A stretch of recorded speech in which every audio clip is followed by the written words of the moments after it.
Bahu kamu sering nyeri, bahkan kaku kalau digerakkan, bisa jadi kamu mengalami frozen shoulder.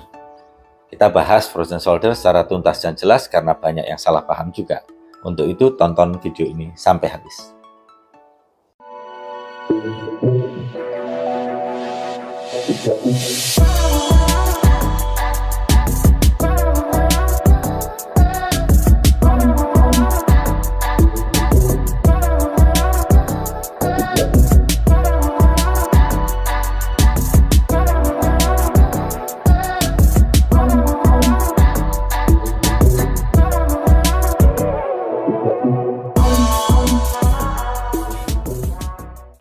Halo, saya Ahmad Mutakin Alim, seorang dokter spesialis anestesi dan ahli intervensi nyeri.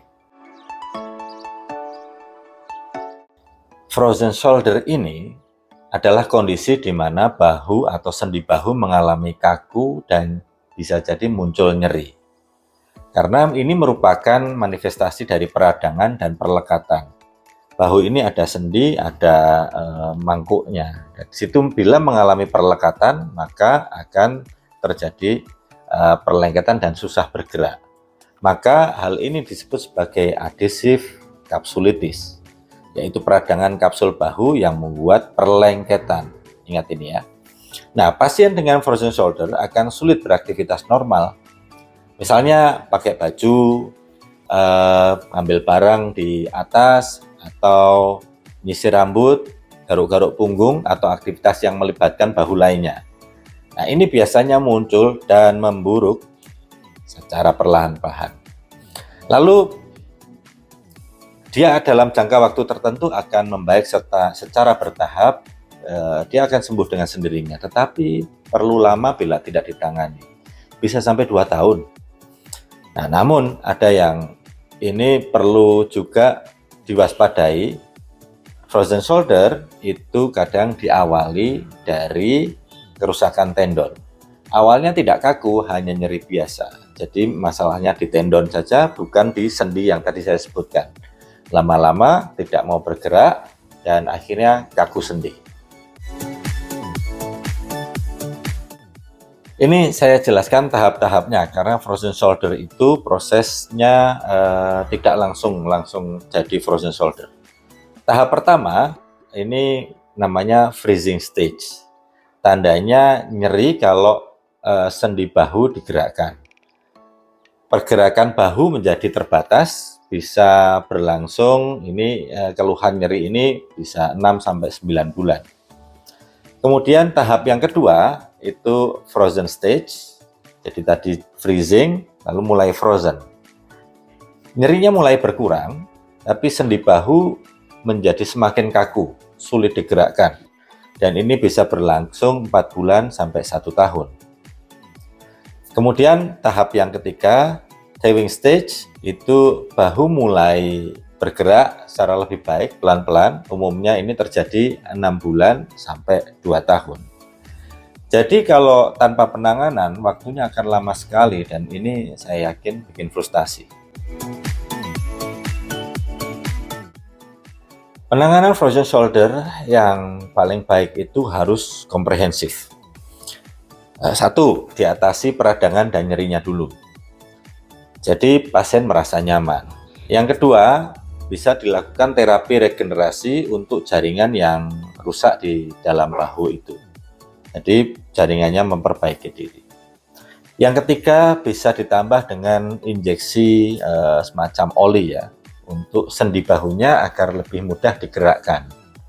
Kemudian tahap berikutnya fisioterapi untuk memulihkan fungsi dari bahu yang kaku tersebut agar bisa bergerak lagi. Ini tadi kalau saya menyebut tahapan agak keliru ya. Ini bisa dilakukan secara paralel, dikerjakan bersama-sama atau bertahap tapi dalam waktu yang berdekatan. Perlu digarisbawahi saat di fisioterapi dan tadi melelehkan bekuannya sendi itu sering nyeri. Jadi saat proses melelehkan kebekuan itu sering menimbulkan nyeri. Maka karenanya kita bisa lakukan blok saraf dulu di bagian belakang sini atau saraf bahu agar saat dilakukan atau dilatih fisioterapi untuk menggerakkan bahu, prosesnya tidak membuat pasien mengalami nyeri. Harus diingat, ini penting, bahwa tidak semua nyeri bahu itu frozen shoulder. Banyak orang yang dikit-dikit bilang frozen shoulder. Nyeri bahu dikit frozen shoulder. Nah, saya akan berikan tips bagaimana cara membedakan frozen shoulder dan nyeri bahu lainnya. Tipsnya sederhana, gampangnya begini. Kalau kamu angkat tangan kok nyeri, diangkat tetap tidak bisa, dibantu juga tidak bisa mengangkat, tangan ini nggak bisa sampai atas, itu bukan frozen shoulder. Kalau frozen shoulder, meski dibantu pun, dia akan tetap kaku, tidak bisa digerakkan. Bahkan meskipun tidak nyeri, tapi ini kaku digerakkan, itu bisa jadi frozen shoulder. Jadi kuncinya adalah kaku sendi bahu. Oke, itu tadi penjelasan mengenai frozen shoulder. Perlu diingat bahwa daya sembuh setiap orang itu berbeda. Untuk frozen shoulder, orang bisa ada yang mengalami bulanan, ada yang mengalami hingga tahunan. Sehingga kalau tanpa terapi, sembuhnya tentu akan lama dan bisa muncul masalah lain, misalnya kelemahan otot-otot tertentu karena lama tidak digunakan, lalu kelemahan otot itu menimbulkan nyeri dan kaku yang lainnya. Jadi buatlah keputusan bijak untuk segera mengatasi nyeri kamu ke ahlinya. Oke, kalau kamu suka dengan konten ini, kamu bisa like dan kamu bisa subscribe atau nyalakan lonceng kalau ingin mengikuti postingan lebih lanjut. Nggak harus sih, tapi yang penting kita bisa ngobrol aja di channel ini, membahas mengenai kesehatan, utamanya membahas nyeri. Dadah. Selanjutnya kamu pengen saya membahas apa lagi nih? Bisa langsung komen aja ya.